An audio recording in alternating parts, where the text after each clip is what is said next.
En compagnie de Jean-Louis Billon, acteur politique, économique, élu du peuple.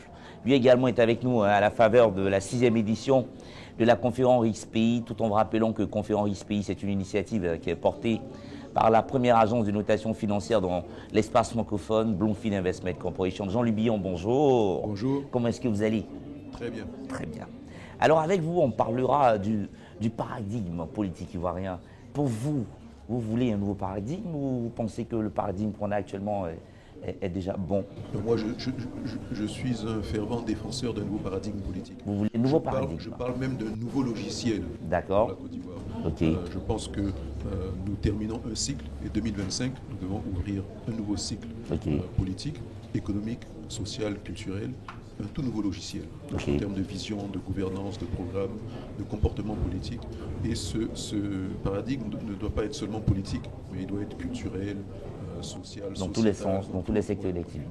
L'Ivoirien doit changer et les querelles que nous avons eues par le passé, les mettre de côté et partir sur une offre politique qui va vers le consensus, vers la stabilité.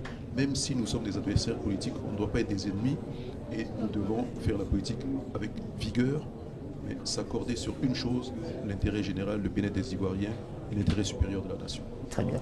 Et d'ailleurs, un nouveau paradigme, mais un rapport également a été produit à la faveur de cet événement.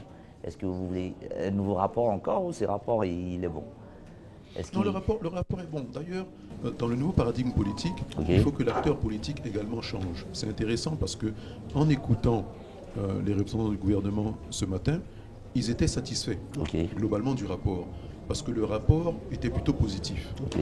Mais la même structure, donc Bloomfield, l'an dernier, en 2021, qui avait un rapport beaucoup plus sévère, ils n'étaient pas contents. Donc il faut accepter la critique. Et l'an dernier, au sortir d'une crise post-électorale que la Côte d'Ivoire avait vécue, le rapport n'était que le reflet de la situation risque pays Côte d'Ivoire. Donc il n'y avait pas à s'offusquer de cela.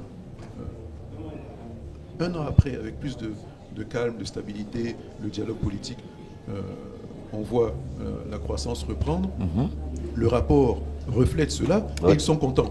Mais il faut accepter la critique et ne pas toujours être fâché parce que vous avez vu une notation qui, en vérité, est conforme à la réalité, au vécu des entreprises, au vécu de l'environnement global du pays, de l'investissement et tout. Et l'année d'après, parce que le rapport vous semble plus positif, vous aussi vous devez être content. Non, c'est pas ça. Très bien. Il faut accepter la critique. Il faut pouvoir répondre aux critiques qui existent dans ce rapport, pour pouvoir s'améliorer. C'est à ça que ça sert. Très bien. Merci d'être venu. Merci pour cette lecture. Comment est-ce qu'on pourrait qualifier votre lecture? Une lecture ni positive ni négative, une lecture unique. Pragmatique. Il faut être pragmatique.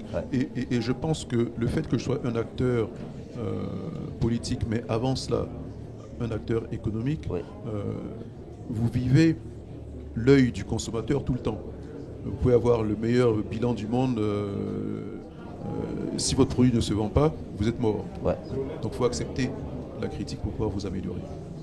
Donc ce rapport est un grand rendez-vous chaque année. On doit le prendre en compte pour avancer. Et je dirais même que les 7% de croissance que nous avons, on pourrait avoir 13% de croissance. Pourquoi pas? Si le politique était plus calme et qu'il offrait plus de visibilité pour le futur. Et là, oui, il y aurait encore plus de confiance, encore plus de stabilité et on aurait un rapport encore beaucoup plus positif. Merci beaucoup Jean-Louis Billon. Merci. On était en compagnie de Jean-Louis Billon, acteur politique, mais avant tout acteur économique de la Côte d'Ivoire. Parce que vous rappelez que vous avez travaillé pendant un bon nombre d'années au groupe SIFCA, qui est d'ailleurs le premier pourvoyeur en matière d'emploi en Côte d'Ivoire. Merci de nous avoir suivis. Merci de toujours suivre tout ce qui se passe en ce moment même sur la conférence RIS-Pays, sur les différentes plateformes digitales de Bloomfield Investment Corporation. Merci et la suite, c'est tout de suite.